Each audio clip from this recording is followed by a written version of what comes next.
Hi, everyone. I hope you are doing well. We are really coming to the end of the semester. So we have this week, week 13, where we are going to be doing your research proposals that you've been working on all semester. And then next week, week 14, we will be preparing for the final exam. So it seems like it has flown by.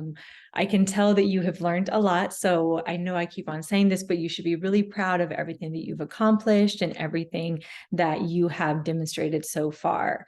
I know that the next 2 weeks will probably be a big final push for you, but I'm here if you need to reach out and just want to give you encouragement that you are so close and you've already done so much work on your proposals in particular. So this is the time to finish those up, and I can't wait to see the final product. So I'm going to do another check-in about grades so far. I do want you to be checking your grades and then remaining assignments, then go in depth about your research proposal and show you the rubric that I'm going to be using to grade you, and then leave you with the checklist for the week.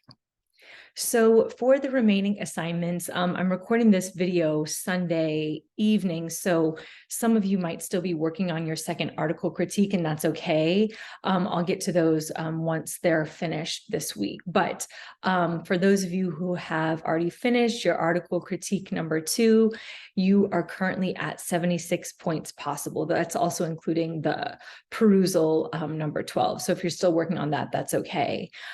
So, you can continue working on those, of course, until the deadline. So we have already done 76 points. So this includes your city training, both article critiques, and your discussion points for perusal. So your weekly readings and comments, your annotations. So there are 2 more perusals. There's this week, week 13, and then next week, week 14. Next week, we'll be studying the finals, so that'll be a helpful perusal for you to do. And I'm taking the top 12 highest scores. So if there's some in there that were not your strongest week, those points will be dropped. So you can kind of go in and look. And if you see any mistakes, I did want to mention, a couple people have asked me, in perusal, you might see like a red, it's either like an X or a check next to your score that means that, and it says it can't be transmitted back to iCollege. That's something on my end with how I created the assignment. So I'm going to go back and manually put them in there. But if you see any discrepancies or things that you want me to take another look at, please reach out, send me an email so I can correct any errors or take a look for you. So that is where we are with perusal. There's still 2 more to go. So that's 6 more points that you have available to you. And then the research proposal and presentation that are due this week. The paper is 10 points. Like I mentioned, I'm going to be going through the rubric with you. And then the video presentation is 4 points. And then the final exam is also 10 points, similar to the midterm. And we'll talk about that next week. Okay, so for the research proposal, so make sure that you are reviewing the feedback that I gave you in iCollege using the template that is in iCollege, and we are finishing it up. So you've already wrote your research issue, your research questions, and your design. So the next steps are for you to finish writing out in paragraph form your data collection methods, your data analysis methods. That's something that we just covered in class. Finish writing your introduction, your summary of literature, anything that you have left to do there. So this will be due, the paper will be due next week, April. Let me make sure this is the right date. Okay, yes, this is the right date. So the paper is due Monday, April 17th.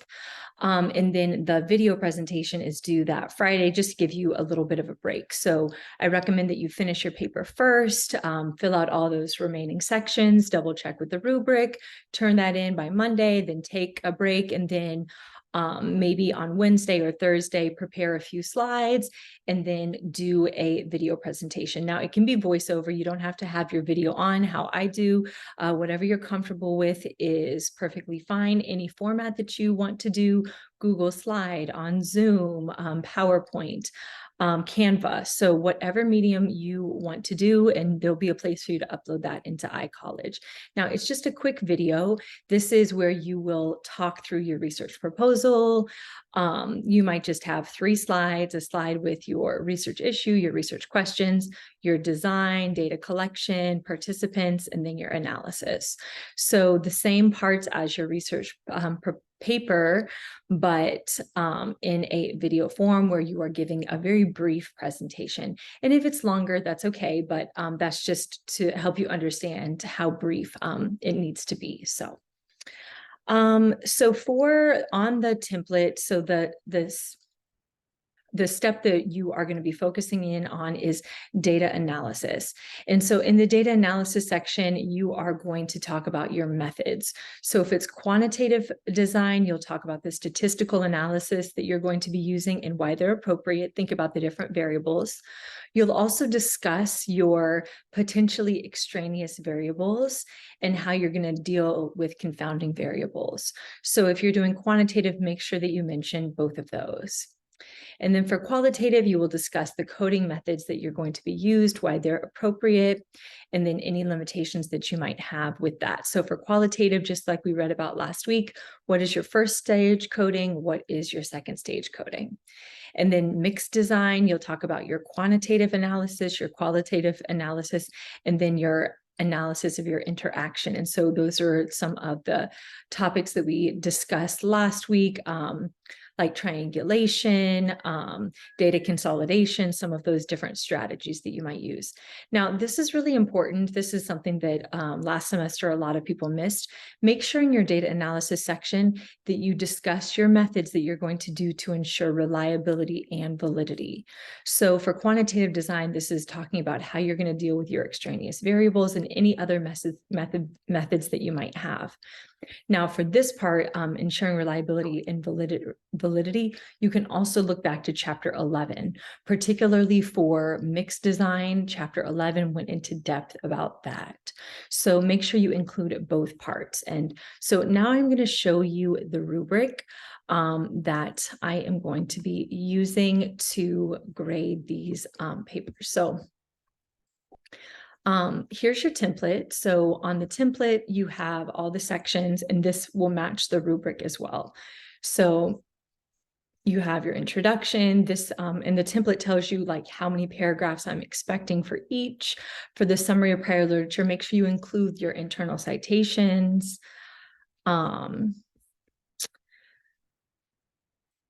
Data analysis, and then I did go ahead and highlight that because that is important there. So once you are looking at the assignment, the research proposal assignment, you will see the rubric that you have there. So let me show you the rubric that goes with the assignment. Let me see this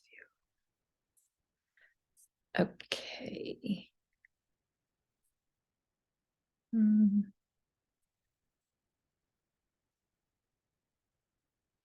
Let me show you what the preview will look like. Okay, so for each of these items on the rubric, there's 10 items, the paper's worth 10 points, and there are 3 possible levels. So you could get level 2, which is full credit, 1 point, level 1, which is half a point, or you could get 0 points if you don't have that element. So the first one is your introduction research issue. This goes with what it says on the template about in 2 to 3 paragraphs, introduce the research topic and issue that your proposed study is about. Did you give this overview? And then half a point would be partial or incomplete. And then 0 points would be if you miss that section entirely. The next section is the introduction, also your literature review. This is where you will discuss your 3 to 5 scholarly sources related to the topic and have your internal citations. And level 1 is if maybe you only discuss 1 or 2, or maybe you miss your internal citations. Then the next one is your research question. And here your research questions should be appropriate for your proposed study. If it's a quantitative study, it should be a quantitative question. If it's a qualitative study, it should be a qualitative question. If it is quantitative, you will make evident your variables and your hypothesis. And then for qualitative, you will talk about the potential significance. Now, for the method, there are 1, 2, 3, 4 points that I'm going to be looking for. So that, yeah, this is for your introduction. That's 3 parts for your introduction. The methods, there's 4 parts. So the first one is design, appropriate design for your research question. Sometimes I see that people have a great research question, they have a great design, but they don't match. It might be a quantitative question, but a qualitative design. Or vice versa. So make sure that your design reflects your research question. You can always go back and edit your research question. If you've already written out your design, you're happy with your design, and you need to just edit your research question. So that is the first part. The next one is research setting and participants. You're talking about your proposed research setting, the potential participants, including your sampling. How will you choose the participants? That's really important that you mention sampling. How will you choose the participants? What method will you use to sample? Then next we have data sources and instruments, data collection. So are you using an appropriate data source for the design that you are using? So this part, if you're using an instrument like a survey or a test that is created by someone else, you'll talk about that. If you are planning to do interviews, you'll talk about that. So now this part is another area that a lot of people miss. So this is data sources and instruments, description and artifacts. So you need to have a clear description of what your data sources and instruments will be. If you're going to do interviews, you need to include your interview protocol. So let me show you an example from the sample research paper. So on the example, this is a qualitative study. This is my sample that you can click on in Google Doc and you can view this. So this is a qualitative study. And so for the instruments and data sources, it's 2, but one of them is interviews. And so I said here, see the appendix for the interview protocol. So at the end, this is the interview protocol. These are the questions that I plan to ask the participants. So if you're planning on an interview, you should have 6 to 10 questions. If you're proposing a survey, you might say survey questions will include items such as. So make sure that you include those questions that you plan to ask your participant. That's really important. Like when we did the city training with ethics, it's important that the IRB can actually look at the questions, the survey questions, to see are they ethical. Okay, so next we have data analysis. And so for data analysis, there's 2 parts. The first one is the methods, either the statistical analysis or the coding or the interaction component and how and why it will be employed. Now, this is the part a lot of people miss too, is their discussion of validity, reliability, and trustworthiness. So make sure you look back in the chapter for some of the methods that you can use during analysis to make sure that your results are reliable and valid. And then also there is a point for correct APA style. That's what we'll be reading about this week in our textbook about writing up the research report. So you have at least 3 to 5 scholarly references, and you have cited them at the end in APA style. So that is the rubric that I will be using.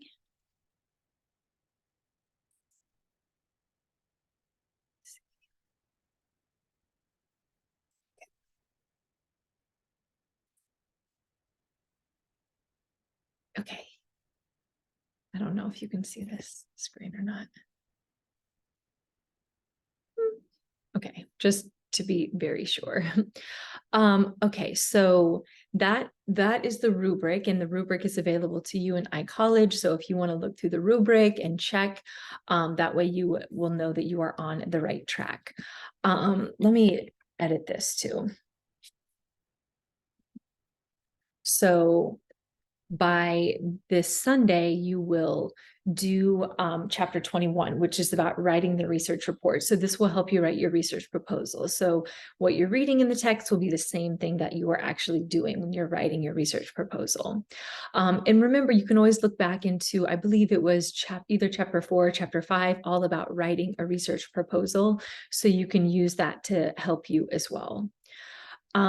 So that will be due by Sunday, and then your paper will be due the following day, Monday, April 17th. Now, next week, or yes, not this week, but next week, there will be an optional Zoom. This will be over the final exam. So that will be Thursday, April 20th. I know a lot of people said that that was really helpful for the midterm. So I encourage you to come to that if you can. And then after that, we have the research proposal video presentation due the 21st, and then the final exam. So as you can see, it's going to be a busy couple weeks, but you are, like I said, so close. So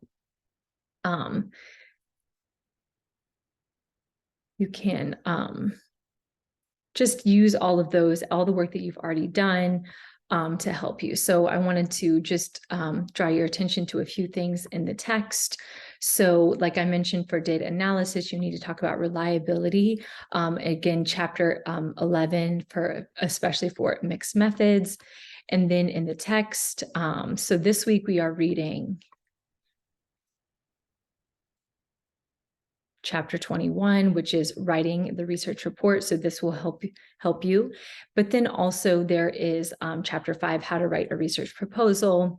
So you can look through here for those strategies for each chapter to help you. Okay, so that is our agenda for the week. So please email me if you have any questions, and I will be, yes, here to help in any way I can. So I can't wait to see your proposals and talk to you soon. Bye-bye.